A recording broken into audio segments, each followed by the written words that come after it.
Hey everyone, welcome back to Installation 00. About 2 hours ago, the official trailer for Season 2 of the Halo TV show dropped, and I wanted to take this opportunity to go over it with a fine-tooth comb and get my sort of off-the-cuff reactions to the trailer. But before we do that, I thought I'd also take this opportunity to also go through the teaser that released back in December with a fine-tooth comb to draw out any little tidbits of information that you may or may not have missed in that earlier teaser before we do the same thing to the trailer. So this is a slightly different format to what I'm used to, so bear with me if there's any major issues along the way.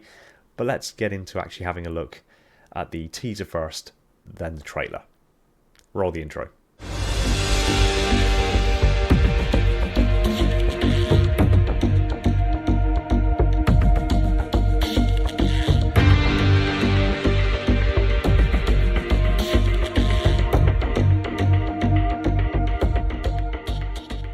So before we get fully started with this, I just want to say for the record that there's no insider information. Like, I don't know anything behind the scenes about narrative plot points or anything like that going on with Season 2. So all of what I'm about to say is purely based on my conjecture and my analysis of what I'm seeing. There's no insider information. I just want to make that abundantly clear now. So let's get into this. So we'll kick this teaser off, and again, this is the teaser that released back in December. I managed to see this live in Brazil, in Sao Paulo, compliments of Paramount Plus, but this is my first opportunity to really get to grips with it and look at this in detail. So we've got a few establishing shots just to sort of set the scene and then reveal that Reach is being attacked. And then things start to get interesting. Seeing this shot here of the fleet rising out of the clouds, I can see rivers below. I wonder if tentatively from the lore that might be Longhorn River, as I recall, which is a river in the highlands of Reach, where the Spartans trained when they were children. So seeing these ships in, I assume this location, perhaps, is quite an interesting thing to see. And there's also, if I just scroll back just a tiny bit, there is a character just off screen right here, which I'm not certain, but looks to be, it could be the shoulder pauldron of a Spartan perhaps, but also could equally be, it could be the helmet of an elite here. This is the helmet, and then maybe this is the upper mandible and the lower mandible down here. Hard to say. And if it was, what elite would be watching the fleet over as it rises like that, other than a really high-ranking elite? So maybe the Arbiter. We don't know at this point, but nevertheless, that's a really nice shot, and seeing that on the big screen was something else. So let's just keep rolling forward a little bit here. So this shot here, now it's difficult to see fully, but obviously we've got Kai, very clear, but in the background here we have the characteristic domed helmets of the Spartan 3s wearing their SPI armor. Now, it's not a massive surprise, for me at least, that the Spartan 3s are involved with Season 2. It was established quite a long time ago that Joseph Morgan was coming on board as Colonel James Ackerson. And obviously, as many of us know, Colonel James Ackerson is kind of the Spartan 3's answer to Dr. Halsey, so to speak. So Ackerson is actually kind of the man, the brain behind the Spartan 3 program. So it wasn't really a surprise to me that the Spartan 3s would be in this in some degree. And that also comes into play again shortly with some iconography that's visible. We'll get to that in a minute. So it looks very, very clearly like there's a good dozen Spartan 3s here with Kai. And I'm assuming this is the same shot, so this is the lower leg, I assume, of SPI armor, with Kai again standing just off to the left of the screen, maybe on a Pelican, ready to actually deploy onto Reach. I find it interesting that we only see Kai with the Spartan 3s as well. I'm not exactly sure what's going on there narratively, that Kai is for some reason with the Spartan 3s and the other Spartans aren't, unless this is just one establishing shot and the other Spartans are with other Spartan 3s. We don't know.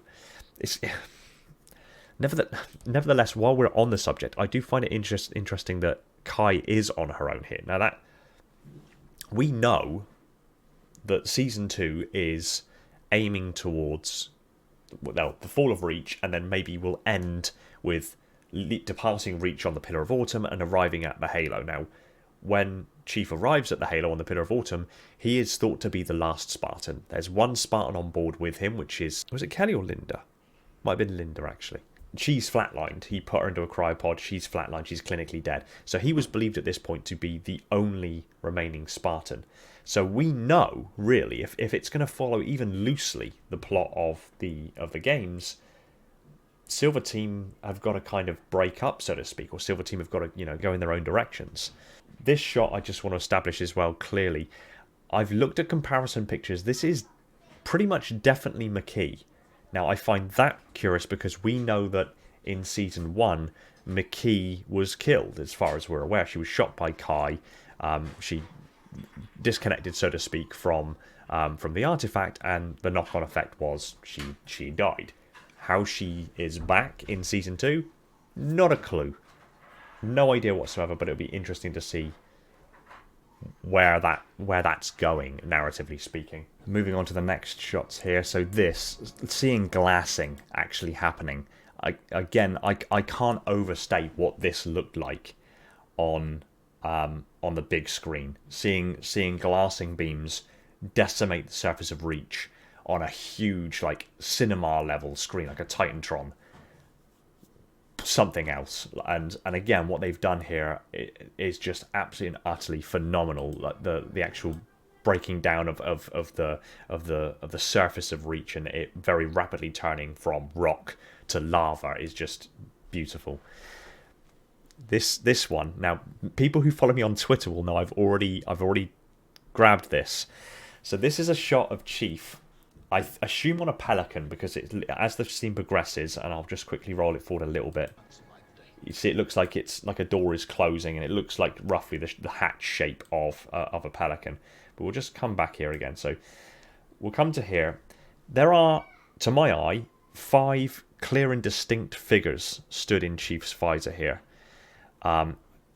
Silhouetted by, I assume, the molten surface of Reach behind them.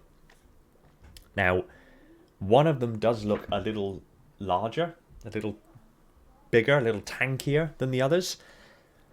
My brain looked at that and saw the immediate similarities between that and the cover art of Halo Reach. And the bigger figure got me thinking, is that George 052? Are we looking at Noble Team here? I want Noble Team to be kind of separate and removed and elusive almost. Unsung heroes, so to speak, as they rightly kind of should be. Because I think if there's too much of an interaction between Noble and Master Chief, it'll be a bit of a fan service for people who loved Reach. But I feel like Noble Team are better left alone for perhaps explore, if this is successful, if and it branches out down the line, exploring their stories perhaps a bit separately. I would like it, if this is in fact Noble Team, minus Noble 6, what I would like this to be is that Chief has been on the surface, he's covered in blood, he's evidently been fighting, he's been on the surface while Reach is beginning to be attacked and glassed, and a Pelican arrives and he goes to get on board the Pelican, and just as he's getting onto the Pelican, he passes Noble Team coming off the Pelican. Maybe even they just give each other a nod, something really simple, and they just pass. And then the camera carries with the Chief, and then Chief turns, and we get this shot looking at his visor, watching Noble Team disappear, so to speak, onto the surface of Reach as the door closes. That would be just poetry. That would be fantastic. I really don't think a long, drawn-out interaction between Noble Team and Master Chief is necessary here. It might happen, but I don't think it's necessary. In either case, let's move on a little bit further. So, rolling forward, again, we're seeing the effects of glassing, which is just phenomenal. Again, seeing the amount of power, it can't be understated, the amount of power that would be required from these plasma beams to render rock into lava in seconds. I mean, literally, this beam is striking the surface and it's making just lava flows almost instantly. The amount of energy required to do that from a physics standpoint is ridiculously phenomenal. in either case, we keep going through some more of the kind of the after effects of glassing. This shot, I noticed a lot of people didn't know who these two characters were, which is surprising to me because this is Soren's wife and his child, who were on the rubble. They lived on the rubble, and I find this interesting because now the boy here seems almost proud, almost happy. He's wearing a helmet. And as the scene again, as this scene progresses, you can see the wife comes into focus in the background, and she looks more concerned, which suggests to me Soren is leaving the rubble, and he may be leaving the rubble to return to Reach, maybe to help Chief. Maybe Chief is called for him. I don't know. But this is interesting because Soren coming back into the fold, I don't know where his narrative might go. But there's some interesting shots shortly that suggested something, and I'm not sure how I feel about it. So we'll keep going. This fantastic scene of Chief protecting a soldier with his body from the effects of glassing. Again, that is perfect atypical Chief. That's what we know Master Chief to be like. This is what Chief does. He is self-sacrificing to the nth degree. So these establishing shots of Chief's true character shining through is really good to see, really nice to see.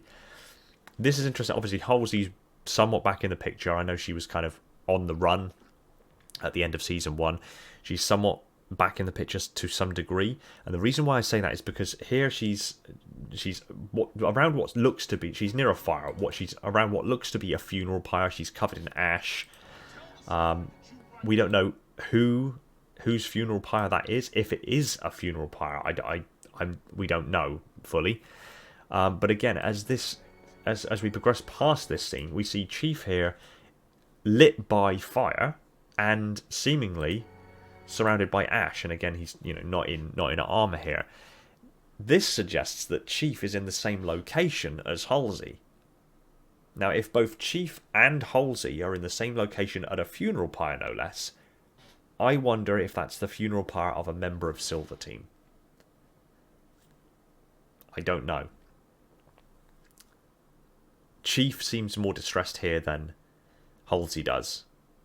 And knowing that Halsey was a narcissistic sociopath from season 1, and Chief was much more connected and much more in tune with his Spartans than he was with practically anybody else, leads me to wonder if perhaps this funeral pyre is for one of the members of Silver Team.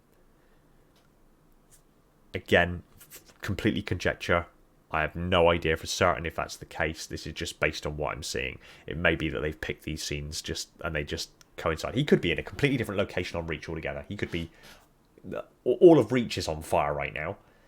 He could be stood at some other arbitrary fire somewhere else on Reach. We don't know, but it's interesting that these two scenes were put back to back. I'll leave it at that. So we roll a little bit further forward. This scene's fantastic.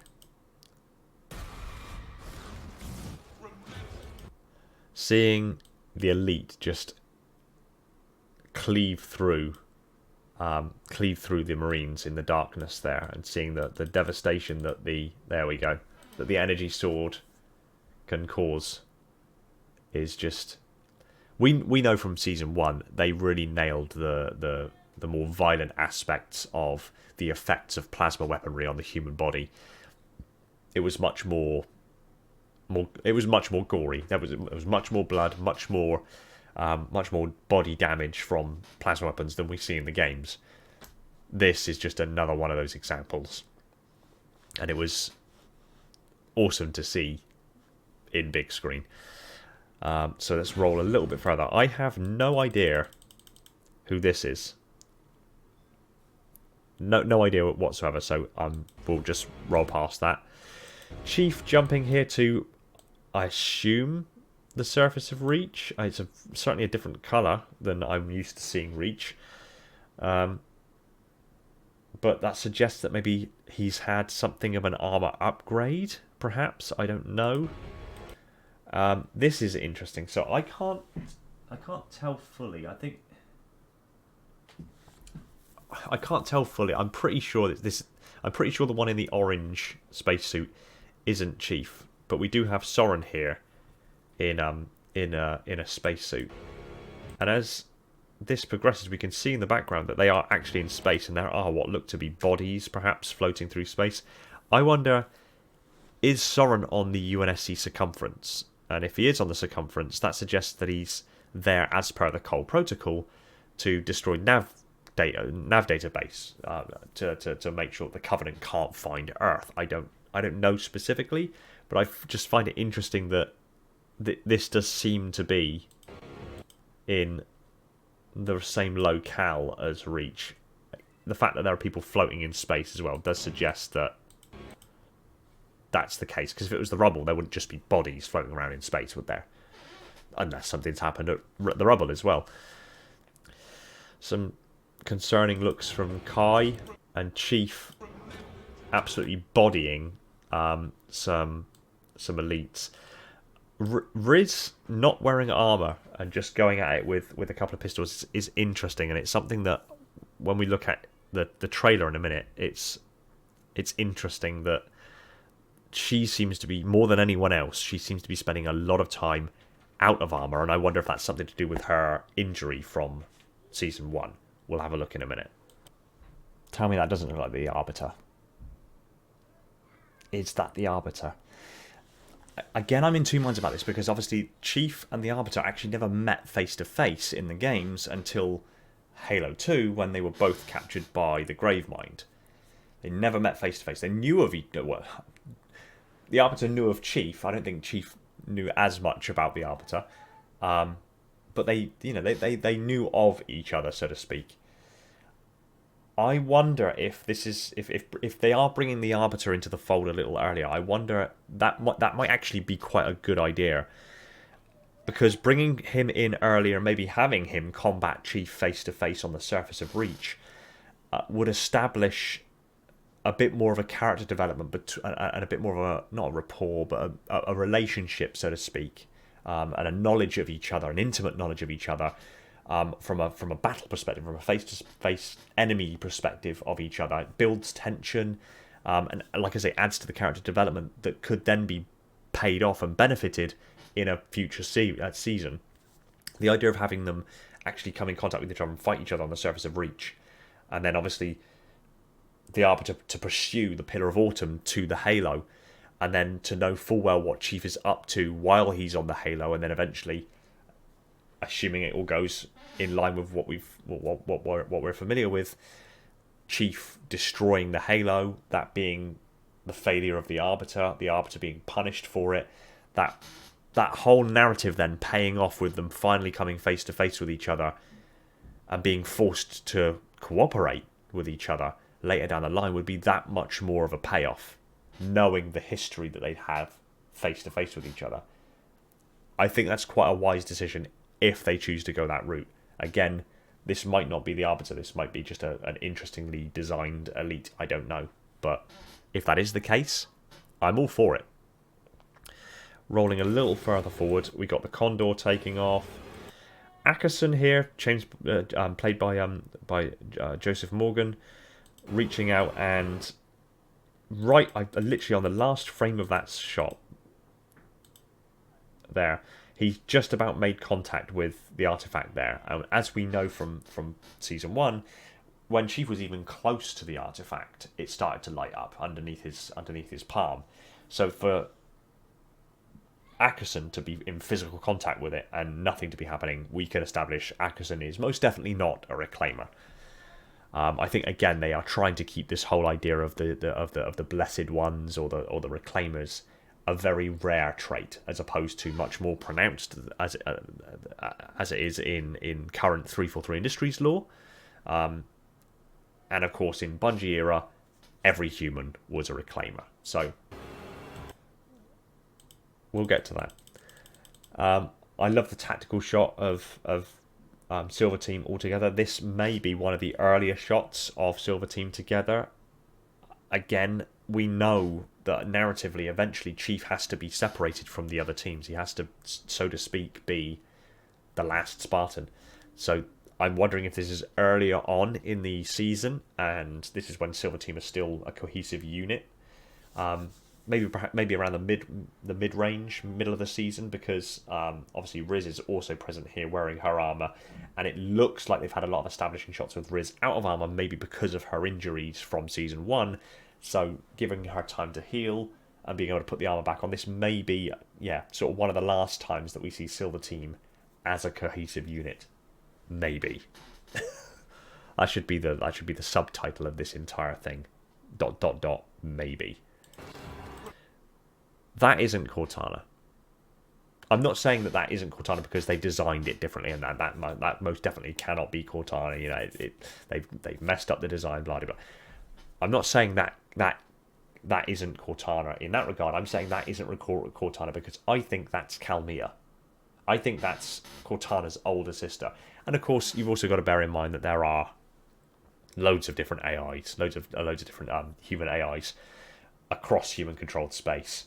It's not uncommon, is what I'm saying, for AIs to look a certain way. I'm not convinced this is Cortana. I think this is Kalmia. I think this is Cortana's older sister. Rolling on a little bit further, we see some intense blowing up scenes and Kai looking pretty intense again. Riz once again out of armor. Again, I assume earlier in the season when she's still injured and recovering. I'm not exactly sure how the injury would adversely affect her ability to wear the armor. I don't know if that would be something that they would explore narratively, because Spartans are known to be able to just wear their armor with grievous wounds, and not even be too fussed about it. And then finally we get last couple of shots of the Chief, and then we get the halo, which I assume would be at the end of season 1. Final title screen and that glorious monk chant, finally bringing true Halo music back into the fold. Fantastic. Saw that on the Titantron, it was phenomenal. Now let's move on to the trailer. This is a different beast altogether, and I'll explain why shortly. This is the same character that I have no idea who they were in the teaser. This is the same character. I assume they have an interesting narrative point to play. I note in this one, however, or in this entire trailer, however, there's a few things they seem to have hidden in plain sight that look... they're little Easter eggs, I think. So here we can see she's led head on desk, tapping the desk, and we have this image here which looks maybe like Chief's visor, but also equally could just as easily be the cover art for Halo Reach, because you get that graded yellow to red, and then you'd have the silhouetted members of Noble Team at the bottom, and could equally also be the Didact's Cryptum. I'm not saying that that's where the narrative is going to go in Season 2. I'm just saying I think that's a little Easter egg that perhaps we should pay attention to. And that's not the only one. There's many more. So let's have a little look through here. So we roll forward a little bit further, and we have a shot of Reach, one of the suburbs of Reach. I like that there's a shop called Oscar Mike's. That's a nice little nod, a nice little Easter egg in regards to some of the lore surrounding Halo. So we're getting some establishing shots of civilian life. We have Chief here with a character whom, again, may be the character that we've seen that had her head on the desk. Seemingly got an arm and a sling, dark of hair, but not enough to go on and say categorically that it is this character or that character. So we'll see. We'll see. That might be the new character, so to speak, that has something to do with this. So we roll forward a little further here. So we have Riz around two other people. I don't know who they are. I don't know if they're civilians. I don't know if they're friends of hers, or if they're soldiers, or they're other Spartans. Not a clue. But what I do know is that on the holographic TV screen they have in front of them, they just so happen to be watching the Slipspace engine demo for Halo Infinite. There's the rhinos that you can see. You can see on the screen. If I just roll it forward, you can literally see just over that scene. That is the teaser. That is the Slipspace engine demo for Halo Infinite. And apparently I had to zoom in on it, and I noted it down. Apparently the rhinos are called Brontothir. Brontothir. There. So they're Brontathere. This documentary is apparently called The Life Cycle of the Brontathere. That's what they're watching. It's the Slip Space Engine demo. It's not a documentary. Roll forward a little bit further. Again, unknown character. I tried to zoom in on the picture on the mantelpiece here to try to see if I could decipher who this character is and who then this would be in relation to this character over here. Hard to say. Again, I can't get a clear image of this character. We'll see as time progresses. So, again, we'll roll a little bit further forward. This is interesting. Now, is this the Halo TV series version of the Visegrad relay? And if it is the Visegrad relay, it stands to reason that early establishing shot in the teaser with Chief's visor, perhaps being Noble Team. This is Visegrad relay. It adds a little bit more credibility to that theory. Still a theory, but we'll see. We'll see as time goes on. So we'll roll a little bit further forward. That was really quick. So we get Riz again out of armor, going up against an elite. I don't know why they're having Riz out of armor so much, but I'm sure we'll find out. And again, we have some shots here. This is actually this is the Visegrad relay again in the reflection of Chief's visor. So this is Kai and Chief on their way to what looks to be the Visegrad relay. We'll roll forward a little further. There's a narrative. There's a narration going on over the top of it, which I wonder. I've wondered whether or not it's Makee or not. I've tried to listen to the voice and see if it's got tonality that's similar to Makee's voice in season 1. I can't quite say with 100% confidence. It's vague, but over the entirety of the trailer, she says this voice says, "People of Reach, I bring you blessings. Know that I am the instrument of your extinction. Know that I am death." I was under the impression that the prophets were full steam ahead on getting rid of Makee, killing her off, and because she's ultimately beneath them. She's vermin. She's human. They want nothing to do with her. She's fulfilled her usefulness. Kill her. So the suggestion that the prophets have kind of brought her back in, and now she's leading the fight against humanity on Reach, fulfilling that role as the Arbiter, so to speak. Not keen.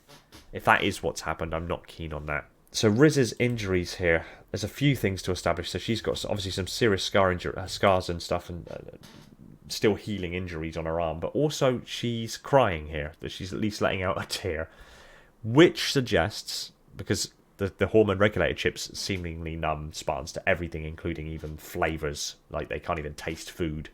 If she's shedding a tear here, this suggests that she's removed her hormone regulated chip as well, and it was at least relatively well established that only Kai and Master Chief in season 1 had removed their hormone regulated chips, so I assume now Riz and Vanek have had theirs removed as well. Even though Vanek was actually very emotional at the very end of season 1, but by the by, we'll roll a little further. And this shot from... So this is the rest of the shot, the earlier part of the shot from the ships rising out of the cloud cover. And that is quite clearly an elite.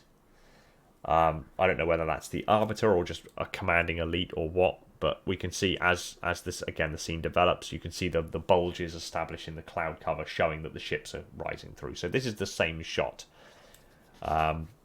So we can confirm that whatever being that was off screen is in fact an elite. Whether it's Longhorn River, again, to be debated, to be confirmed. So we roll forward a little further, and we have that characteristic geometric corridor that we're so familiar with from For Honor, particularly the Halo rings. But this is in stone. Now, we also know from the books that there are For Honor ruins on Reach underneath Menakite Mountain.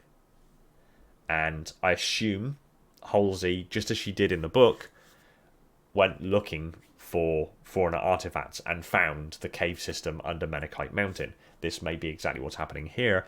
We'll go a step further, because if we pause here, there's already people down here. There's already some staff, some people down here. There's already lights set up down here.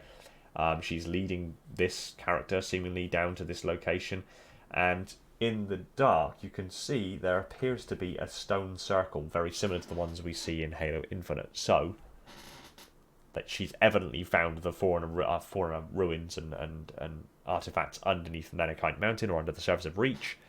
I assume this is Reach again. This could be a different planet, but the idea of her getting off-world without being noticed by the Office of Naval Intelligence, slim to none.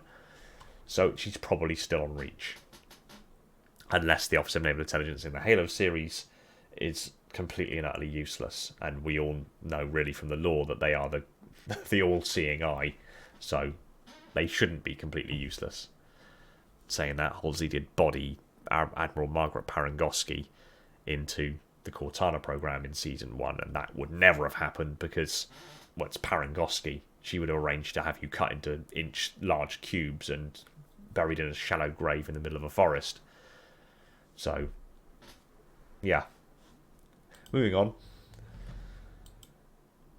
This hue of green is something that has cropped up a few times. This cropped up in the teaser when Chief was dropping towards the surface of, I assume, Reach. I think we can establish now quite clearly that this is on the surface of Reach. He's got the same blood marks down to the visor that he had in that shot in the teaser, where he was just getting onto the Pelican as those other figures were walking away. Is this the lead up to it? Is Kai and Chief on their way to the Visegrad relay? They go through this kind of green, murky area, fight some elites, fight some Covenant, maybe eventually get to the Visegrad relay, and then they have to extract because it's starting to be glassed. A Pelican comes down, Chief and Kai get on board, Noble team pass them as they come off, and I don't know. But the green theme is something we need to keep an eye on, because there's a few combat scenes that happen in this area. So we get Chief turning, and the reveal of several elites with energy swords ready to take Chief on. And again, this scene comes back a few times through the rest of the trailer. We'll have a look in a second. We get some other establishing shots with Kai here, but in this circumstance, the Spartans aren't behind us, so this is not the same circuit. This is not the same scene as the one that we had where the Spartan 3s were lined up either side behind her. So, different scene again. We'll go a little bit further. We see Condors taking off and getting shot down as they do. And Ackerson being rather intense. This is again some establishing shots showing that Soren is saying goodbye to his kid. So I assume Soren is coming to Reach to help Chief in some regard. So all of Silver Team armoured up. This could be before one of the final shots we see of them all together. I don't know. And we get some more of those establishing shots from the teaser of Keyes giving his speech to the forces and saying, "You will be remembered," harkening back to Remember Reach. I like this shot, and I like this shot for a very simple reason, and that's because I wrote, I'm still writing, a fan novel, so to speak, based around an ODST fire team called Fireteam Ares, and in it I described a kind of blockade to a bridge, and the Covenant come across the bridge, and it was like quite a poignant scene, and I've actually made it into an audiobook. Different story altogether, but this scene in my mind's eye is exactly that scenario. So seeing that, yeah, just gave me warm feelings. Riz once again out of armor, but then I think we see all of the Spartans out of armor. Riz and somebody else not in armor, but using battle rifles. So we see quite a few shots in this of the Spartans not in armor. So again, Chief here and Soren fighting Covenant inside a UNSC facility, I assume, and not wearing armor, but showing off their Spartan might, and fighting basically hand to hand with the bigger, more powerful elites. We have a few more of these establishing shots with Ackerson and Captain Keyes. Some bodies lined up here. Don't know who the bodies are, whether they're Spartans, whether they're just military personnel, whether they're members of high command. It's anybody's guess. They could even be clones. We don't know. Please don't go that route. Let's roll a little bit further forward, seeing more destruction of Reach, and then again these lingering looks at Kai, and in this circumstance Kai and Ackerson. This again leads me to think that there's some sort of an arrangement, not off the books, but some formal arrangement for Kai to almost be heading up the Spartan 3s going forward. Like, she is now not their de facto commander, but she's like leading fire teams of Spartan 3s. That's an interesting take, because the only Spartan 2 that I'm aware of that was responsible, so to speak, for large groups of Spartan 3s was Fred at one point, and Kurt before him. So for Kai to be taking this position, interesting. Very interesting. Let's roll a little bit further forward. And again, we have some establishing shots of, I assume this is the new armor. So he had Mark 6. I believe it was Mark 6 Mjolnir armor. Or was it Mark 5 Mjolnir armor in Halo in Season 1? So I'm assuming this is the upgraded armor. And I say that because we have a shot very shortly. Again, we're in this green area where Chief's fighting hordes of elites. We have an establishing shot in a minute where I believe all of Silver Team are jumping towards the surface of Reach, and they have the thruster modules installed on their back. So I assume this is like an upgraded platform. If he had Mark 6 in Season 1, I assume it's Mark 7 or Gen 2. Again, it's completely hypothetical. We'll see. Don't know who this is, so I can't pass much comment on this at the moment. We have an establishing shot here that I assume it looks like Ackerson, Keyes, and Miranda, perhaps, during some sort of ceremony before, evidently, the attack on Reach. Then we have Chief in disguise. Now, I'm not entirely sure why Chief would be in disguise, not wanting to be seen, or I don't know. Maybe he's looking for Halsey, because obviously Halsey is public enemy number 1 right now. He could be looking for McKee, but then why would McKee be on Reach if she's the narration, the narrative voice earlier on in the trailer? That suggests that she's now, like, quote unquote, the doom of mankind. Why would Chief be going to meet McKee? I don't know. He's evidently looking for someone or something. We just don't know what yet. So again, we roll a little further forward. I've heard a few people say that these might be like the witches, so to speak, that were in the wilderness on Madrigal. Evidently not the case, because this is on Reach, but maybe a different sect or a different group altogether, a different cult altogether, or they could just be a group of people that are dressed in relatively similar garb. They could work at the same place for all we know. They could just be workers. I don't know. It seems like they're establishing these really gritty, grounded shots of the surface of Reach during the invasion and glassing. I think they're trying to drive home that human element of just how horrifying the Covenant could be when they rolled up on a planet and just started glassing. So this gritty tone is shining through again, which is something that was lacking and missing, I think, from Season 1. So having that here and shining through, and having those heroic moments shine through as well. Much more combat going on in this as well. All positives, all looking like we're going in the right direction with this, which is great. Get another shot of, I assume, Visegrad Relay from further away. Again, this green haze surrounding it. This is, I assume, before the combat, because Chief's visor there is clean. And then he just completely bodies an elite. And then we finally get the closing titles of the trailer, just showcasing the ruin of Reach and some of the chaos going on. Here we get that lovely shot of the Spartans in space with their thrusters. Here we go. 1, 2, 3. 1, 2, 3. 1, 2, 3. that is literally atypically the Gen 2 thruster pack. So I wonder if maybe we're on Gen 2 armor now. A little bit further, again, Riz not wearing armor. I'm convinced perhaps Riz was unable to wear her armor for a good portion of Season 2. Then we get Chief just bodying some elites, and the elite cutting his... He dodged that in literally in the last instant. See if I can just get... There we go.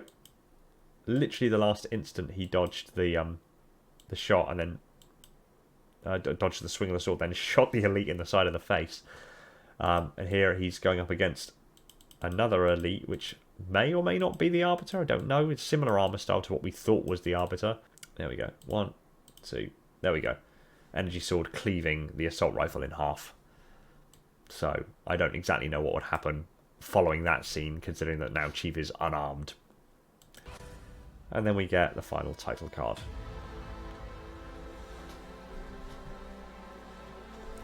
I like the idea that there's going to be more space battles in this one. In fact, we'll just quickly pause that scene. Final title card. Pause that because we've got frigates, destroyers, long swords, a Halcyon, like maybe the Pillar of Autumn. Well, maybe not the Pillar of Autumn. I mean, that's definitely not the Pillar of Autumn. That one's being destroyed. But we got 1 Halcyon, 2 Halcyon, at least 3 Halcyon. We've got a Covenant Corvette, maybe a CCS class battlecruiser here. Seeing space battles up close is going to be something else, especially in like quote unquote live action. That's going to be something else. And then we roll forward to the final screen. Now, obviously, we're under a month until Season 2 streams, and personally, I think I've been, I think I was spoiled. I watched the teaser play on a huge screen, surrounded by like a few thousand people that were just losing their at the teaser.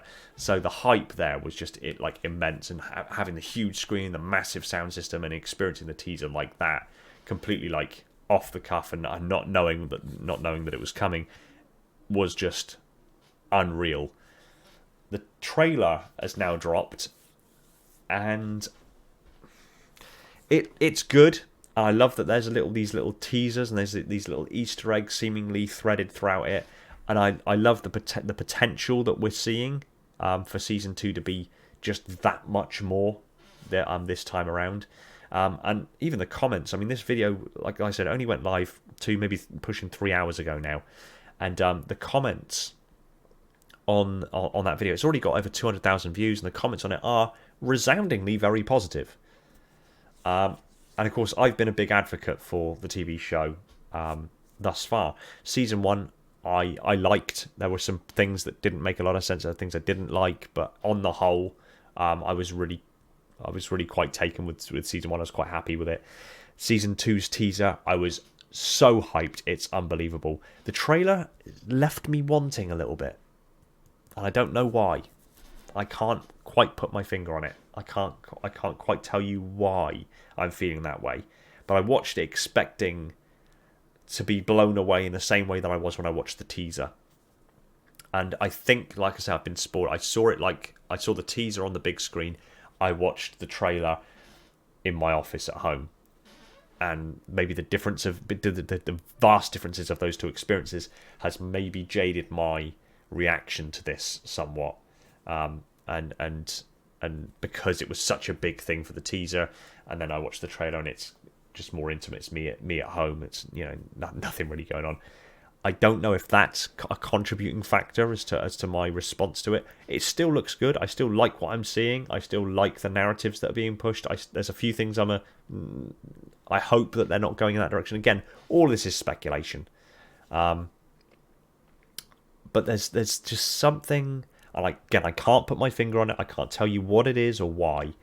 But the trailer just hasn't quite grabbed me in the same way the teaser did. And I'm not going to assume that means bad things, because it probably doesn't mean bad things. In fact, if in all likelihood, it's probably, I hope they're doing what most big movies should do but often don't, and that's not have all of the big key moments in your trailer. Because if you have all of the big key moments in your trailer, despite the fact that they're big wow moments and it draws people in and gets people interested in going to see your movie, when they do then go and see your movie, they've already seen all the good bits in the trailer, and then it's kind of a letdown. I kind of hope they're not doing that, and they're purposely showing stuff that's more... There's still some cool stuff, but they're purposely showing things that are a little less wow and in your face. Maybe. I don't know. We're less than a month out, so we haven't got long to wait to find out what's what with Season 2. On the whole, I'm still super hyped for Season 2. I think Season 2 is going to be much more in line with what the masses expected of Season 1. And I think the reception for Season 2 is going to be significantly better than Season 1. So again, I like what I'm seeing. Something's not quite sitting perfectly with me for some reason, but that could just as easily be, you know, the differences of experiences that I had between watching the teaser and watching the trailer. Draw a line under it. We'll find out in due course. I know this has been a bit of a weird format, but I wanted to get it done. Like I said, we're only 3 hours after launch of the trailer. Well, I'm going to be interested to watch social media and see the response on the whole from particularly other content creators and from the masses in the comment sections of the big videos. So yeah, give me your thoughts. Tell me what you're thinking, what you're thinking in regards to the tones of what they're getting at for Season 2. Whether or not you think it's going to hit the right notes, whether or not you're hyped, or whether or not you could just kind of look, Season 1 didn't grab me, I'm giving Season 2 a miss. Or if you're thinking, well, Season 1 didn't grab me, but Season 2's looking kind of nice, just let me know. Stick them in the comments down below, and I look forward to having a chat. Take it easy, everyone, and find peace in the domain. Thanks for watching. If you enjoyed the video, consider smashing the like button and leave a comment below on what you'd like me to cover next. Big shout out to my patrons, Spartan10148, the Metarch of my installation, Falcon, Prophet Bear, Mikhail, Sophia, and Ashley, my dutiful monitors, Darian, Scarab, Spartan0137, Anthony, Ghost, Aaron, Chris, Jacob, Sean, Element Zero, Somatic, Jordan J3, Dan, Mr. Keys, Directal, Gunslinger, Jacob, Bandmill, Echo, Evermore, Officer Cat, and Personal Devil, my diligent sub-monitors, my fleet of Strato Sentinels, and my loyal enforcers. And all the other patrons who have jumped aboard to support the channel. It means more to me than I can accurately put into words. Another shout out to my Tier 0 Transcendent YouTube members, Spartan137, Jacob, Schmitty, Talia, Fenrir and Born Stella, and all the other YouTube members keeping my installation running on that glorious vacuum energy. Shout out to John for I don't fucking know. And if you want more of this kind of content, hit the subscribe button and the little bell icon so you don't miss any future videos, and consider jumping aboard yourself as a patron or YouTube member to keep the channel alive and kicking. Thanks again for watching. Take it easy, everyone, and find peace in the domain.